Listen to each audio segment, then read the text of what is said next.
Hey guys, Carl here with Gardening Solutions. If you saw my last video, I talked about what I suspected was a problem with my water, too much salt.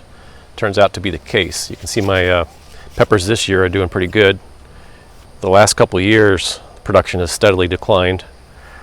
And before I was lucky to get a couple jalapenos at a time, enough even to cook with, but now I'm getting literally hundreds. So all my pepper plants are doing great. The tomatoes, I just cut them way back. They were getting out of hand, so they have to regrow. But overall, they're doing very well, producing lots of tomatoes. This one still has a lot on it. But the peppers have just gone crazy. So salty water was definitely the issue. So let me show you what I did as a short-term solution until I can get the rain catchment going. So I set up one of these 55-gallon blue barrels and bought a reverse osmosis system. Okay, this is a 75-gallon per day system. Generally, it's used by like aquarium enthusiasts just to make fresh water for the aquarium. Now, it did come with a float valve and shut-off valve and all that stuff. I didn't use any of that, so I just plumbed it right into this barrel. I let it run, and then I put a faucet on the barrel, and it's standing. Let's see, I got 5 concrete blocks there, so about 40 inches off the ground. And then again, it's just plumbed in right into this T. It's a pain in the butt, though, you know. It wastes a lot of water because of the nature of reverse osmosis. Let me go back a little bit here so you can see the whole thing. Definitely a manual process, too. So I have a stick here. Stick on the ground. What I do is I just stick that in the top, kind of measure the level. If the water doesn't measure on that stick, I go ahead and turn the system on. Sometimes I let it run overnight. It would fill the barrel up, be good to go. But last weekend, I got my rain barrels set up. So I worked hard on it last weekend. We've been in a drought, but now we're starting to get a lot of rain. So I wanted this system up and running before the rain started, and here we go. So I've got 8 of the 55-gallon barrels, so a total of 440 gallons. Turns out that's really heavy. It's around 4,000 pounds. So the system had to be built really robust. So I built these concrete piers here, and then 4x4 uprights, and then these cross members, the lower ones, I notched in to help keep the wood vertical, and then at the ends, I notched into the 4x4. This is just a 1x6 end cap, but the 4x4s are notched, so all the weight is setting in that notch, not across the side of them. So if you're thinking about building a system like this, size-wise, you're going to need about 24 inches, about 2 feet square per barrel. So this 8-barrel system is 16 feet long, and they fit on there nicely.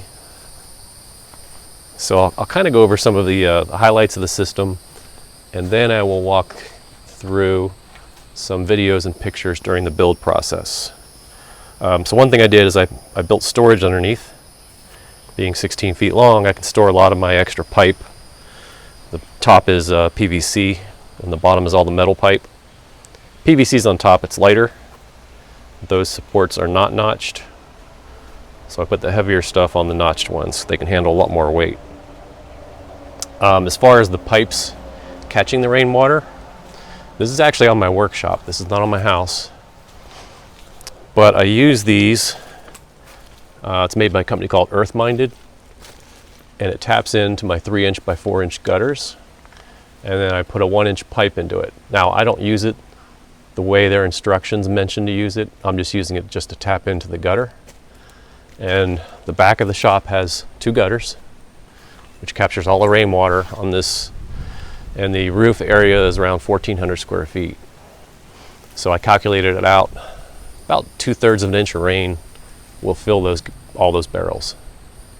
So this pipe runs at a very slight slope, and then I just used these electrical brackets there to hold it up. I'm going to paint it to match the shop. I'm also going to put some ladder storage back here, so I'll put a video of that when it's done. So anyways, I got 2 of these 1-inch catch pipes. And then over here, this one's a much shorter run. And right before I did this, I also went up and cleaned the gutters out really good. Now, the connections in here are, these are uniseals. So these here, I used a 3/4 inch pipe across the bottom of these. To do it again, I would use a 1-inch pipe. I got to thinking about it, I'm like, well, I got an inch pipe of water coming in. Well, that could potentially fill this barrel faster than it can share its water. And then I put valves between every 2 barrels, and that allows me to isolate a couple barrels at a time if I want. I don't have to dump all the water out, like if I need to clean them out or do some maintenance or anything. So right now, I have these first 2 isolated out to demonstrate. And what I did is I went ahead and ran some water out, and I'm going to show you the water gauge. So the water gauge is 2 uniseals, top and bottom, and then just a couple elbows and clear PVC pipe. And you can see the water level right there. So I can get an instant visualization where the water's at. So I isolated these 2 barrels, emptied them out a little bit. So let me close or open this valve up again. I'll go back here. I don't know if we'll actually be able to see it, but now water's coming from the other barrels. It's going to slowly fill these 2 back up. Not too interesting to watch. As far as the faucet, so these are all piped together. I got this nice stainless steel. I like these 1/4 turn deals. It's just quick and easy to do it. And then the other end, I just capped it off. Gives me options to potentially extend the catchment system. I could put a faucet here. I could put additional barrels. I could even put some lower down storage for additional storage in the ground. Then I have to pump it back up though. A couple things I'm going to do. I'm going to add some filtration to where these pipes come into the barrels. I'm going to add some vents. I'm going to tie all this into an automatic watering system to all the earth boxes and the raised beds that will be in this particular garden area. I may end up having to put a pump on here to build pressure up, and then for the water gauge I'm going to build a cover. Probably just slice some PVC and make a cover to go over that so it doesn't get algae. So that's it. This is my new rainwater catchment system. We just started getting rain yesterday and it filled up really quickly. Here you can see it's already, since I opened that valve up, it's already up to the top again. I mean, it's probably up to about here because I did bring the water level down some just for this.